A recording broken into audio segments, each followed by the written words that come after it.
সমাধান হ'বনে জীয়া ভৰলীৰ গৰাখহনীয়া সমস্যা? কাৰ সদিচ্ছাৰ অভাৱত ৰাইজ সৰ্বহাৰা হৈছে? ৰাইজক কোনে কৰিছে প্ৰতাৰণা, কোনে কৰিছে লুণ্ঠন? কিয়, কি কাৰণত, কি যুক্তিত জলসম্পদ বিভাগে একে ধৰণৰ কামেই কৰি আছে? জীয়া ভৰলীৰ তেজপুৰৰ কেইবাখনো গাঁও নিঃশেষ হোৱাৰ লগতে সৰ্বস্বান্ত হৈছে হাজাৰ হাজাৰ পৰিয়াল। কোনেও নুশুনে, নুবুজে সৰ্বস্বান্তে দিশাৰা ৰাইজৰ কথা। কোনে শুনিব এই খহনীয়াগ্ৰস্ত ৰাইজৰ আৰ্তনাদ? কি ব্যৱস্থা গ্ৰহণ কৰিব সেয়া অবুজ সাঁথৰ।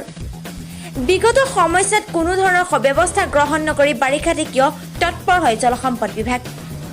নতুন চৰকাৰ, নতুন জলসম্পদ মন্ত্ৰী পীযুষ হাজৰিকা, মুখ্যমন্ত্ৰী ডক্টৰ হিমন্ত বিশ্ব শৰ্মালৈ ৰাইজৰ অনুৰোধ, অনতিপলমে সমাধান কৰক জীয়া ভৰলীৰ সমস্যা। আজি উত্তৰ পূৰ্বাঞ্চল সংখ্যালঘু ছাত্ৰ সন্থা নেমচু শোণিতপুৰ জিলা সমিতিৰ তৰফৰ পৰা সজাতি দলে পৰিদৰ্শন কৰে গৰাখহনীয়াগ্ৰস্ত অঞ্চল। পৰিদৰ্শন কৰি নেমচু শোণিতপুৰ জিলা সমিতিৰ সভাপতি ছাইদুল ইছলামে কয় যে অনতিপলমে সমাধানৰ সুচিন্তা কৰক চৰকাৰে। একচুৱেলি আচলতে চৰকাৰৰ কোনো ধৰণৰ সদিচ্ছা নাই এই সমস্যাটো স্থায়ীভাৱে সমাধান কৰা। কাৰণ আমি যোৱা বছৰো এনেকৈ ভাঙিছিলে, বিহিয়া গাঁৱতো ভাঙিছিলে, ফালৰবিলতো ভাঙিছিলে। আমি চৰকাৰক এটা আহ্বান জনাইছিলোঁ যে চৰকাৰে অনতিপলমে বৈজ্ঞানিক পদ্ধতিৰে এই সমস্যাটো সমাধানৰ কাৰণে সুচিন্তা কৰিব লাগে। কিন্তু চৰকাৰে কোনো ধৰণৰ ব্যৱস্থা গ্ৰহণ কৰা পৰিলক্ষিত হোৱা নাই। যেতিয়া মে', জুন, জুলাই মাহ আহে তেতিয়া চৰকাৰ খাৰ পায়, জলসিঞ্চন বিভাগ, জলসম্পদ বিভাগ খাৰ পায়।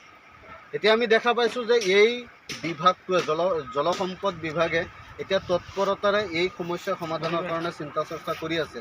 কিন্তু তেওঁলোকে জানুৱাৰী, ডিচেম্বৰ, নৱেম্বৰ, অক্টোবৰত ক'ত আছে? তেওঁলোকে তেতিয়া কোনো ধৰণৰ ব্যৱস্থা গ্ৰহণ কৰা আমাৰ পৰিলক্ষিত হোৱা নাই। যদি তেওঁলোকে আগত মানে স্কুল আছিলে, ইয়াত আছিলে, স্কুলখন ভাঙি লৈ গ'ল। আৰু এশটা এই নদী দলং আৰু বিধৰ ফালে চাকি আছে, ভাঙি আছে। এই কেন্দ্ৰীয় বিভাগত কাম কৰি আছে, গৰাখহনীয়া এই বাঁহৰ গঁৰাল আছে, কিন্তু এইবিলাক নামানি আছে, নদীয়ে খহাই কৰি আছে। সেইটো আমাৰ এতিয়া ভয়ানক পৰিস্থিতি হৈ গ'ল। পানীও বাঢ়ি আছে, এবাৰ কাম কৰি আছে, একফালে কাম কৰি আছে, একফালে লৈ গৈ আছে। সেইটো আমাৰ